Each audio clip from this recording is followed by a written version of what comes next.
আসসালামু আলাইকুম রহমতুল্লাহ। সম্মানিত দর্শক শ্রোতা, আশা করি সকলেই অনেক অনেক ভালো আছেন। লাইলাতুন নিসফি মিন শাবান বা শবে বরাত পালন করা কি বিদআত নাকি জায়েজ? আজকের এই ভিডিওতে আমরা প্রসিদ্ধ 15 জন আলেমের মতামত জানবো। দর্শক শ্রোতা, শবে বরাতে আমাদের করণীয় কি কাজ করব আমরা শবে বরাতে? ভিডিওটি খুবই গুরুত্বপূর্ণ হতে চলেছে, তাই বলছি ভিডিওটি কেউ স্কিপ করবেন না। সম্পূর্ণ ভিডিওটি দেখার জন্য সকলের কাছে বিনীতভাবে অনুরোধ রইল। তো দর্শক, চলুন বিস্তারিত দেখে আসি। আরেকটি আলে জি আরে জানো এটা কি? 15 শাবান দিনে রোজা থাকো, রাতে আল্লাহর কাছে চাও। কেন? মাগরিবের পরে আল্লাহ সপ্তম আকাশ থেকে প্রথম আকাশে নেমে আসেন, যে যা চায় তাকে তা দিয়ে দেন। রুজি চাইলে রুজি দেন, বিপদে পড়লে মুক্ত করে দেন। তাই তো ভ্যান চালক প্রতারণা পড়ে গত বছর রুজি চেয়েছিল, সারা বছর ভ্যানই চালালো, তাহলে রুজি পেল কি করে? সারা বছর ভ্যানই চালালো। অথচ বুখারী মুসলিমের হাদিসে এসেছে যে আল্লাহ তাআলা প্রত্যেক রাতের 3 ভাগের 2 ভাগ পার হলে নেমে আসেন। আর জাল হাদিসে এসেছে মাগরিবের পরে নেমে আসেন।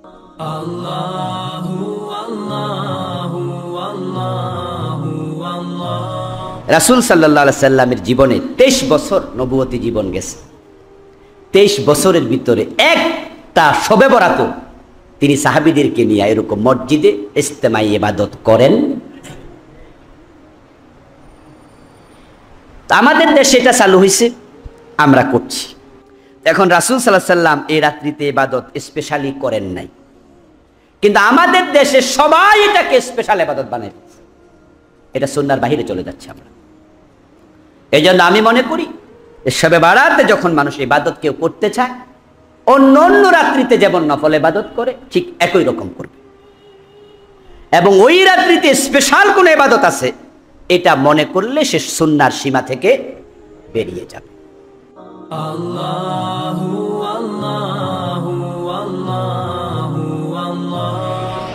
শবে বরাতের মতো এত বড় সওয়াবের কাম, তারপরে মিলাদের মতো এত বড় সওয়াবের কাম, এগুলো আমরা কেন করব না? প্রিয় ভাই, সব করব না এই কারণে, যেহেতু আল্লাহ রসুল তা করেন নাই, সাহাবায়ে কেরাম তা করেন নাই। আমরা ওই কাজ করতেই পারি না যেই কাজের মধ্যে আল্লাহ রসুল এবং সাহাবায়ে কেরাম যেটা স্পষ্টভাবে সহিহ হাদিস কর্তৃক প্রমাণিত নয়, আমরা তা করতে পারি না।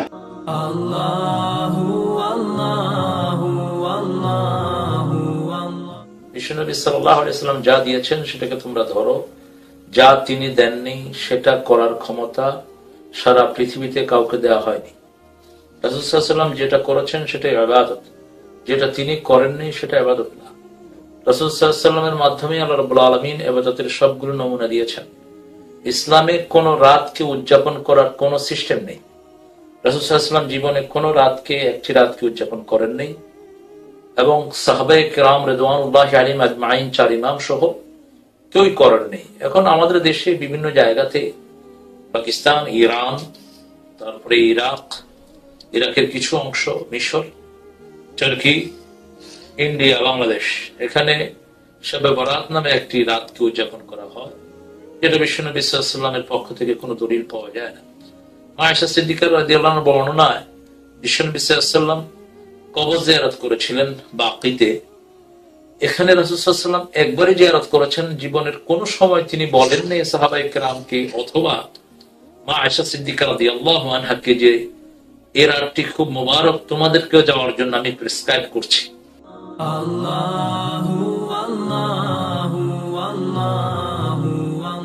মনে রাখতে হবে লাইলাতুন নিসফি মিন শাবান, শাবান মাসের মধ্য রজনীর 14ই শাবান দিবাগত রাত্রি, এই রাতটা অত্যন্ত ফজিলতপূর্ণ রাত। এই রাতের ব্যাপারে বিশুদ্ধ হাদিসের মধ্যে এসেছে, হাদিসটা 8 থেকে 9 জন সাহাবী থেকে বর্ণিত আছে। ইবনে মাজার একটা হাদিস, ইন্নাল্লাহা লা ইয়াত্তালিউ ফি লাইলাতিন নিসফি মিন শাবান ফায়াগফিরু লিজামিই খালকিহি ইল্লা লিমুশরিকিন আও মুশাহিদিন। আল্লাহ রাব্বুল আলামিন মধ্য শাবানের রজনীতে, অর্থাৎ যাকে আমরা শবে বরাত বলি, এই রাতে সমস্ত মাখলুকের দিকে বিশেষভাবে দৃষ্টি দেন এবং সমস্ত মাখলুককে আল্লাহ ক্ষমা করেন দুইটা শ্রেণীর লোক বাদে, হিংসুক আর মুশরিক। মুশরিক আর হিংসুক বাদে সকলকে আল্লাহ মাফ করে দেন। এটা বিশুদ্ধ হাদিসের মধ্যে আছে। এই জন্য শবে বরাতকে অস্বীকার করতে নাই। সব শব্দের অর্থ হচ্ছে রাত, বরাত মানে হচ্ছে মুক্তি। এই রাতের নাম শবে বরাত নামকরণ করার কারণ হচ্ছে যেহেতু এই রাতে আল্লাহ সমস্ত মাখলুককে মাফ করেন, এই জন্য এই রাতকে শবে বরাত তথা মুক্তির রজনী বলা হয়। আমাদের দেশে শবে বরাতকে কেন্দ্র করে কিছু বেদাত চালু আছে। মসজিদ লাইটিং করা, রুটি এবং হালুয়া বানানো, বেশি বেশি খাবার খাওয়া, বলে শবে বরাতের মধ্যে নাকি ভাগ্য রজনী। এই রাতে বেশি বেশি খাইলে সারা বছর ভালো খাওয়া যাবে। এই জন্য তারা বেশি বেশি সারা বছর খাওয়ার জন্য শবে বরাতে ভালো করে খায়, এটাকে ভাগ্য রজনী বলে। এটা বিদআত।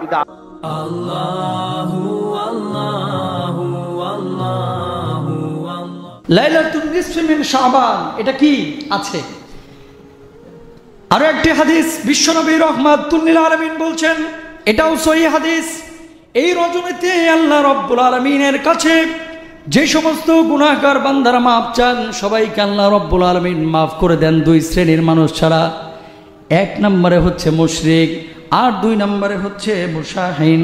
বিশ্বনবী বলছেন, যারা অহংকারী, হিংসুক আর যারা আল্লাহ রাব্বুল আলামিনের সাথে শরীক করে, আল্লাহ রাব্বুল আলামিন এই রজনীতে তাদের মাফ করবেন না। বলুন নাউজুবিল্লাহ। মুশরিক আর হিংসুক, অহংকারী যারা রয়েছে, এই রজনীতে আল্লাহ রাব্বুল আলামিন তাদেরকে কি করবেন না? মাফ করবেন না। এখন যে হাদিসগুলো, এই হাদিসগুলোর সনদের ব্যাপারে কোনো কোনো স্কলার বলেছেন দুর্বল, কিন্তু আমলযোগ্য কিনা। কেউ যদি বলে এটা জাল হাদিস, যদি হাদিসটা জাল হতো তাহলে ফেলে দিতাম আমরা। এই হাদিসটি নিয়ে যেহেতু মতনৈক্য রয়েছে, কেউ কেউ বলছেন দুর্বল, কেউ কেউ বলছেন না আমলযোগ্য। সুতরাং যদি আমরা আমল করি, রাসূল আকরাম সাল্লাল্লাহু আলাইহি ওয়াসাল্লাম যেভাবে বলেছেন সেভাবে যদি আমল করি, এতে দোষের কিছু নাই। আপনি যদি বলেন, এখন যদি প্রশ্ন করেন হুজুর, তাহলে তো এর সঙ্গে আরো অনেক আয়োজন রয়েছে, যেমন শবে বরাতকে কেন্দ্র করে অনেকে হালুয়া রুটি করে, হাদিসে নাই, এটা সম্পূর্ণরূপে নিষিদ্ধ, এটা একটা বিদআত কাজ, ঠিক কিনা বলেন? রাসূল খায় নাই, এই দিনে আপনি খাবেন কেন? অন্য দিন খান, এই দিনে হালুয়া রুটির কোনো প্রথা, কোনো সিস্টেম এটা ইসলামী শরীয়তে জায়গা নাই, ঠিক কিনা বলেন? হাদিস নাই, সুতরাং আমি অনুমোদন দিতে পারি না। আবার প্রশ্ন আসে, রাত্রিবেলায় ছেলেমেয়েরা মেয়েরা আতশবাজি করে ছাদের উপরে উঠে, সম্পূর্ণরূপে হারাম।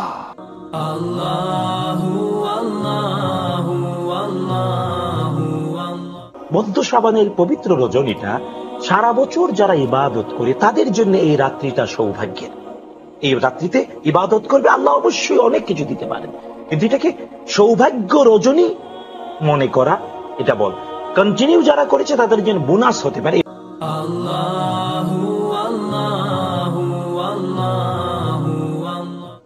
মধ্য শাবান রজনী সম্পর্কে মুসলিম জাহানের দিকে যদি আমরা তাকাই, তাহলে মক্কা মদিনা সহ আরব জাহানে মধ্য শাবান রজনীর পালনের কোনো দৃশ্য আমাদের চোখে পড়ে না। রাসূলুল্লাহ সাল্লাল্লাহু আলাইহি সাল্লাম থেকে শুরু করে আজ পর্যন্ত মক্কা মদিনায় মধ্য শাবান রজনী পালন করতে হয় বা হবে এমন কোনো দৃশ্য বা ইতিহাস আমাদের জানা নেই। একটি হাদিসও মধ্য শাবান রজনী সম্পর্কে সহিভাবে আমাদের কাছে আসেনি।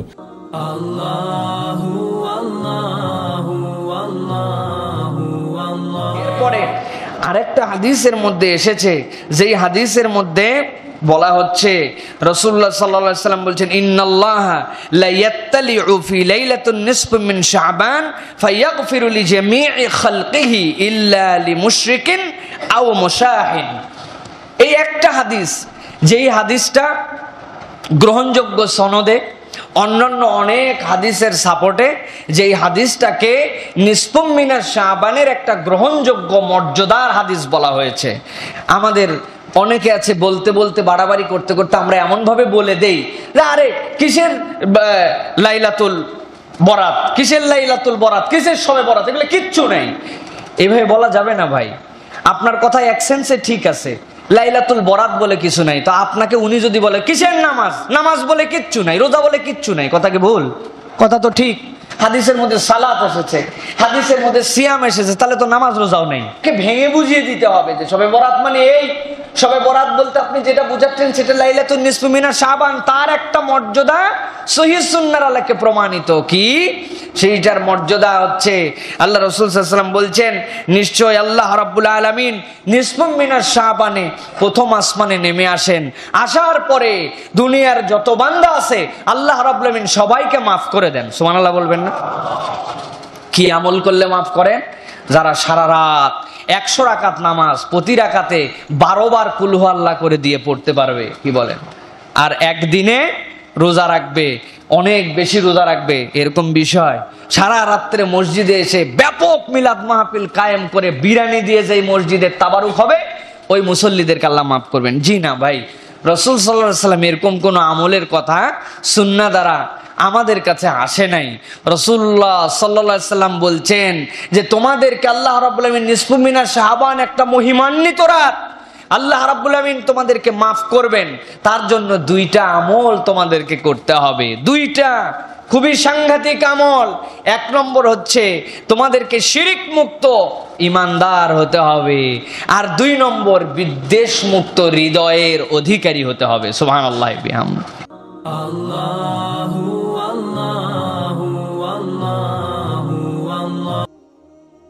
এই শবে বরাত বা মধ্য রজনী, এই রজনীতে এই রাতে জেগে ইবাদত করা এবং এই দিনে আপনার রোজা রাখা সংক্রান্ত বেশ কিছু হাদিস বর্ণিত হয়েছে। এই হাদিসগুলোর প্রায় সবগুলো হাদিসই জয়ীফ, এর কোনোটি সহি নয়। তবে একটি হাদিস আছে যেটিকে আল্লামা আলবানী রাহিমাহুল্লাহ হাসান বলেছেন, অর্থাৎ ভালো, জয়ীফ না। আর সেটা হলো যে নবী সাল্লাল্লাহু আলাইহি ওয়াসাল্লাম বলেছেন, ইন্নাল্লাহা লা ইয়াত্তালিউ ফি লাইলাতিন নিসফি মিন শাবান ফায়াগফিরু লিজামিআ খালকিহি ইল্লা লিমুশরিকিন আও মুশাহিন। শাবানের মধ্য শাবান রাতে, যেটাকে আমরা শবে বরাত বলি, আল্লাহ সুবহানাহু ওয়া তাআলা বান্দার দিকে দৃষ্টিপাত করেন, নজর দেন এবং সব মানুষকে সাধারণ ক্ষমা ঘোষণা করেন এই রাতে 2 শ্রেণীর লোক ছাড়া, মুশরিক আর হিংসুক বা ঝগড়াটে লোক। মানুষের সাথে ঝগড়া ফাসাদ করে, কারোর সাথে সম্পর্ক ভালো থাকে না অথবা হিংসুটে, এই টাইপের লোক এবং মুশরিক, এই 2 শ্রেণীর লোক ছাড়া আর সব লোককে আল্লাহ তাআলা সাধারণ ক্ষমা ঘোষণা করেন। আর এর বাইরে দিনে রোজা অথবা রাতে, রোজা তো এই মাসের ব্যাপারে গোটা মাসই বেশিরভাগ সময় রোজা রাখার কথা আছে, সেটা ভিন্ন, কিন্তু স্পেসিফিকলি ওই দিন, নির্দিষ্টভাবে ওই দিন রোজা অথবা ওই রাতে ইবাদত করার ব্যাপারে সহিহ কোনো হাদিস বর্ণিত হয় নাই।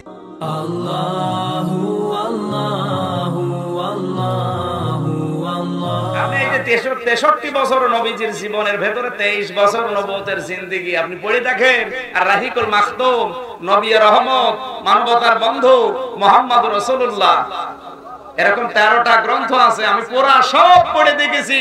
এই 23 বছরের জীবনে কোনদিন নবী শবে বরাত পালন করেন। আপনি কোথায় পেলেন? আপনি কি নবীর চাইতে বেশি ইসলাম বোঝেন? হযরত আবু তুফাইল নবীজির ইন্তেকালের পরে 90 থেকে 93 বছর বেঁচে ছিলেন, তার পুরা জীবন পড়লাম, পেলাম না তো। আপনি কি ইসলাম নতুন করে বেশি করে বানাবেন যে ওনার ইসলাম হয়নি, উনি অল্প পালন করেছে, আমি আরো বেশি করব? আল্লাহু আল্লাহু আল্লাহু আল্লাহ।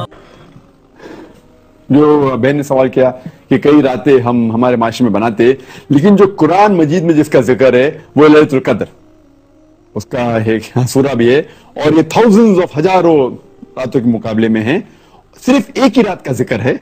लेकिन कई रातें जो बाकी हमारे माशरे में बनाई जाती है, इसकी दलील कोई सही हदीस में नहीं है।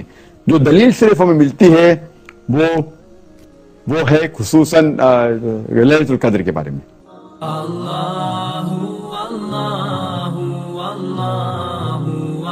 लैलतुल निस्फ शाबान 15 शाबान भी है, और इस रात को मेरे नबी की सुबह को रोज़ा रखते थे, और उस रोज़े की फजीलत ये इरशाद फरमाई कि 15 शाबान का रोज़ा पिछली 15 से इस 15 के दरमियान जितने गुनाह होते हैं सब की माफ़ी करवा देते। एक दिन का रोज़ा सारे पूरे साल के गुनाह माफ़ फरमा देते।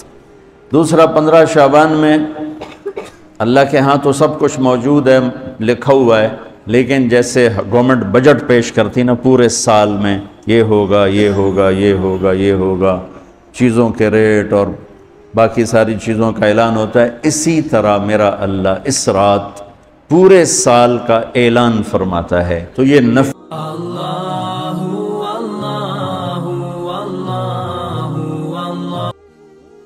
আজকের এই রাতটাও গুরুত্বপূর্ণ। এটাকে হাদিসের পরিভাষায় বলে লাইলাতুন নিসফি মিন শাবান, শাবান মাসের মধ্য রজনী। বিশ্বনবী সাল্লাল্লাহু আলাইহি ওয়াসাল্লাম বলেন, ইন্নাল্লাহা লা ইয়াগফিরু লিহাদিহি লাইলা জামিআ খালকি। শাবান মাসের এই মধ্য রজনীতে, যেটাকে আমরা আমাদের দেশের শবে বরাতের রাত বলি, আল্লাহ সব বান্দাকে ক্ষমা করে দেন। গণহারে কোন সুবহানাল্লাহ। চার শ্রেণীর ব্যক্তি ছাড়া, ইল্লা মুশরিক, মুশরিককে আল্লাহ ক্ষমা করেন না। মুশাহিন, অন্যের ভালো অবস্থা দেখে অন্তরে যে হিংসা পুষে রাখে, তাকে আল্লাহ ক্ষমা করে না। কাতিলু নফস, অন্যায় ভাবে মানুষকে হত্যা করে যারা, তাদেরকে আল্লাহ ক্ষমা করে না। জোরে বলেন ঠিক কি না? সানি, হত্যাকারী, হত্যাকারীকেও আল্লাহ ক্ষমা করে না, জিনাকারীকে ক্ষমা করে না। এই চার শ্রেণীর লোকদের কোন ক্ষমা শবে বরাতের রাত্রেও আল্লাহ রাখে না। জোরে বলেন নাউযু বিল্লাহ। এজন্য কদরের রাত্রির চেয়ে গুরুত্বপূর্ণ রাত্রি বলে এই রাতকে মনে করা যাবে। এই রাতকে ভাগ্য রাত্রি, ভাগ্যের রাত্রি, ভাগ্য রজনী বলে মনে করা যাবে না। এই রাতে হালুয়া বিতরণ, সিন্নি বিতরণ, অতিমাত্রায় লাইটিং করা, এগুলো করা যাবে না। বরং এই রাতে আল্লাহ যেহেতু বান্দাকে ক্ষমা করে দেয়, এমন পরিবেশ আমরা নিজেদের জন্য করে রাখবো, যে পরিবেশ দেখলে আল্লাহ আমাদেরকে বেশি বেশি ক্ষমা করবে। সরে পড়ে ঠিক না?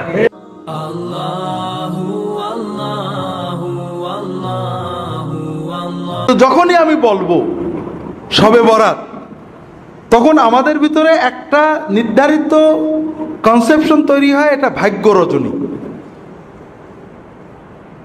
এটা মুসলমানদের ভাগ্য রজনী। এই যে ধারণা দিচ্ছে এটাও ঠিক না। শবে বরাত গুনাহ মাপের রজনী। বারাআত শব্দের মূল অর্থ ছিল মুক্তি। আরবিতে যে বারাআত, আমরা বাংলায় অর্থটা পাল্টে বরাত ভাগ্য হয়ে গেছে, কিন্তু আরবিতে বারাত মানে মুক্তি। শবে বরাতের রাত্রিতে আল্লাহ তাআলা বান্দাদের গুনাহ মাফ করেন, এটা সহিহ হাদিস দ্বারা প্রমাণিত।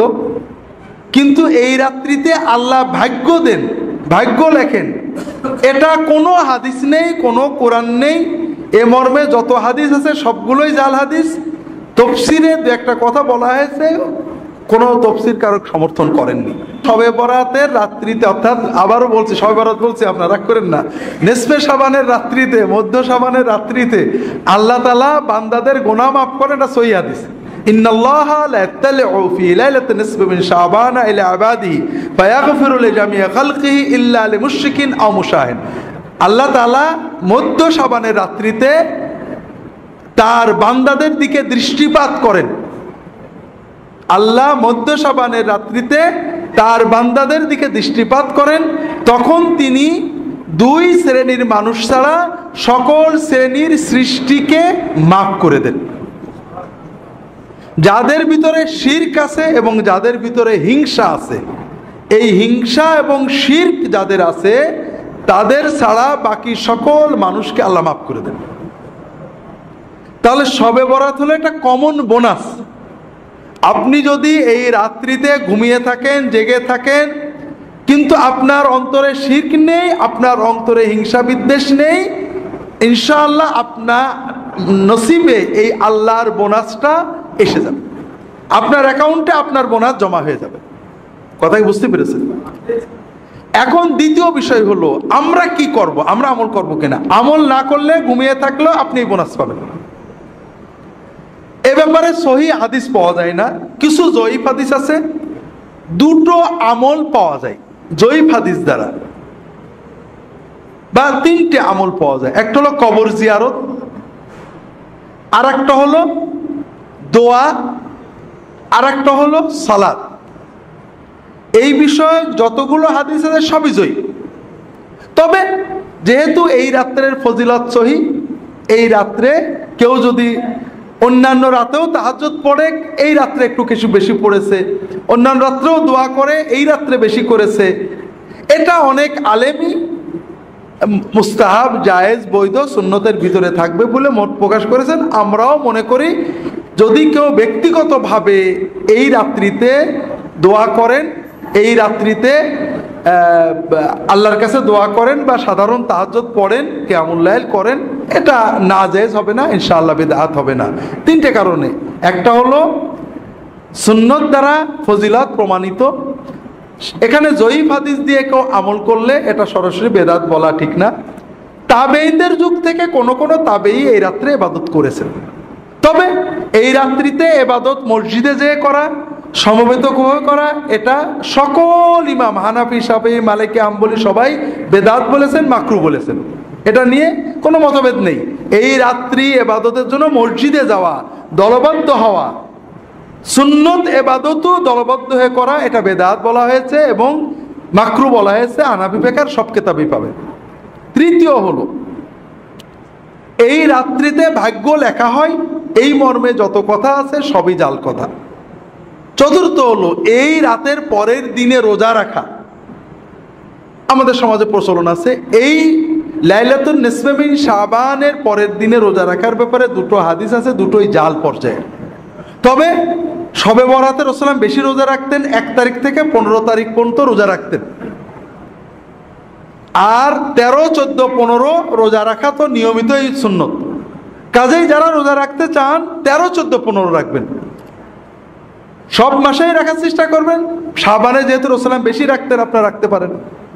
মধ্য শাবানের রাত বা শবে বরাত বিষয়ে শেষ কথাটা বাদ রয়ে গিয়েছিল। সেটা হলো আমরা বুঝলাম রাতটার সুন্নত নাম হলো মধ্য শাবানের রাত, আর এই রাত্রি হলো আল্লাহ তাআলা বান্দাদের মাফ করেন।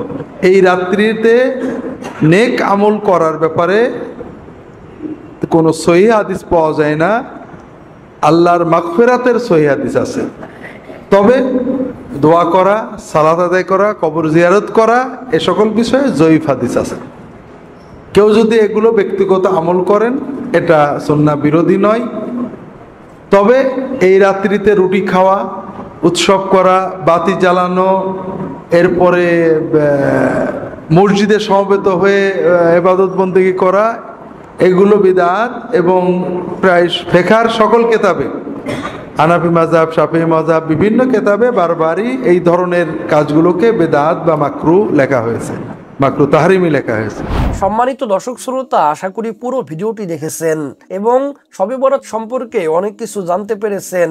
এই আলেমদের মধ্য থেকে যাদের মতামত কোরআন হাদিস এবং দলিল ভিত্তিক মনে হবে সেটিই আপনারা গ্রহণ করবেন। তো দর্শক, এই আলেমদের মধ্য থেকে কার মতামত আপনাদের কাছে কোরআন হাদিস এবং দলিল ভিত্তিক মনে হয়েছে, আপনাদের মন্তব্য অবশ্যই কমেন্ট সেকশনে জানিয়ে দিবেন। ভিডিওটি এ পর্যন্তই। ভিডিওটি ভালো লাগলে লাইক এবং শেয়ার করে দিয়েন। আর হ্যাঁ, নিত্য নতুন ইসলামিক ভিডিও পেতে চ্যানেলটি সাবস্ক্রাইব করতে ভুলবেন না। ভালো থাকুন, সুস্থ থাকুন, এই দোয়া রইল।